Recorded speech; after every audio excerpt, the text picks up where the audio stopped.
Aujourd'hui, dans le Bitcoin, depuis hier, encore plein de gens qui ont la flemme de faire des analyses techniques ont rejoint la chaîne pour que je fasse les analyses techniques à leur place.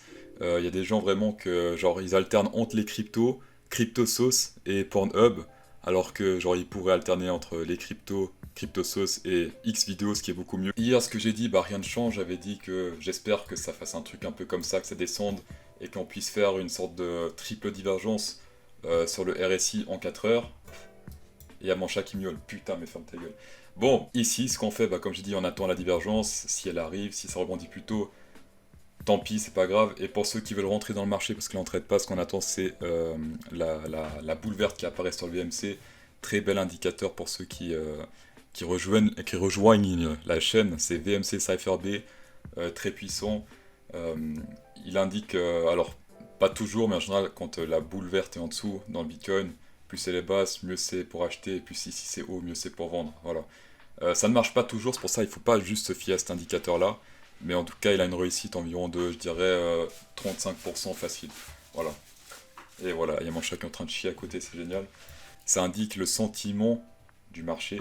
Actuellement, c'est en fear, c'est-à-dire quoi?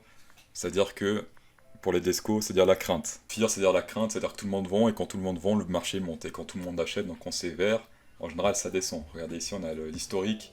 Par exemple là, à chaque fois qu'on était en fear, en plus on a un numéro, c'est intéressant, il calcule en pourcentage de la peur qu'on a, c'est bien ça. Là actuellement, moi perso, j'ai une peur de environ, je dirais 50%.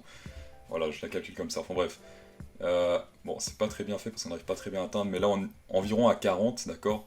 En tout cas dans le passé, vers les 40, entre 30 et 40, ça rebondissait tout le temps. Par exemple là, regardez, merde, c'est quoi ça?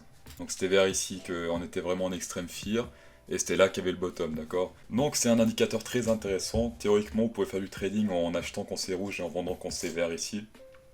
Ça marche, sauf que personne fait ça, même moi, mais enfin voilà, c'est en gros quand c'est là, qu'est-ce qui se passe? Tout le monde dit ça monte toujours plus haut, mais moi je dis ça, c'est pour ça que je me fie jamais à ça. Et quand c'est dans le rouge, on dit ça descend toujours plus bas, et pourtant bah, c'est des indicateurs qui marchent. Autre chose, on a le Bitcoin Rainbow qui est très intéressant qu'on peut regarder, qui indique plus ou moins à quelle étape on est du bull run. Donc ici on est à l'étape orange dans le graphe. L'étape orange, alors c'est aussi un peu mal fait, mais c'est pas grave, mais elle se termine environ ici en bas vers les 45 000. Bizarrement, l'étape où il y a la ligne verte que j'ai indiquée hier.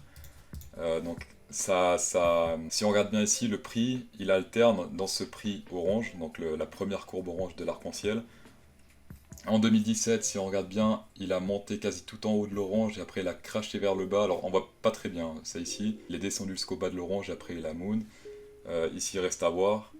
Mais voilà, ça aussi c'est à prendre en compte, c'est assez intéressant. Voilà, pour ceux qui seront là à la fin du bull run et lors du bear market, c'est où qu'il faut acheter. C'est quand il est dans le bleu, c'est là qu'il faut acheter, d'accord? Là c'est Bitcoin au rabais. Il le marque là, basically, a fire sale. Vert c'est buy. Accumulate, still cheap, donc vert clair c'est toujours pas cher.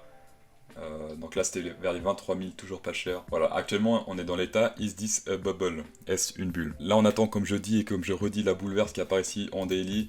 Tant que ça apparaît pas, on ne traite pas. Si on parie à la baisse, c'est très mauvais parce qu'on est déjà très bas, donc il y a des chances en fait que ça n'atteigne pas nos targets. Donc là c'est très mauvais pour faire du trading actuellement.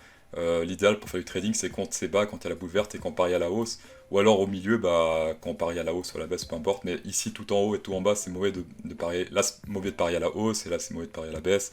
Donc on attend. Petite question très intéressante que je vais vous poser. Est-ce que vous êtes encore dans le Bitcoin ou est-ce que vous avez quitté? Voilà. On s'en bat les couilles, on est anonyme, ça sert à rien de dire ouais je suis encore dedans alors que vous avez quitté. Est-ce que vous avez encore du Bitcoin ou est-ce que vous avez tout vendu? Mettez simplement j'ai encore du Bitcoin, j'ai tout vendu, ou j'ai vendu une partie pour savoir, voilà. Ça va permettre d'indiquer un peu le sentiment sur le marché et si en effet il risque de bientôt se retourner. N'oubliez pas de mettre un pouce bleu, ça fait toujours plaisir. Bonne soirée.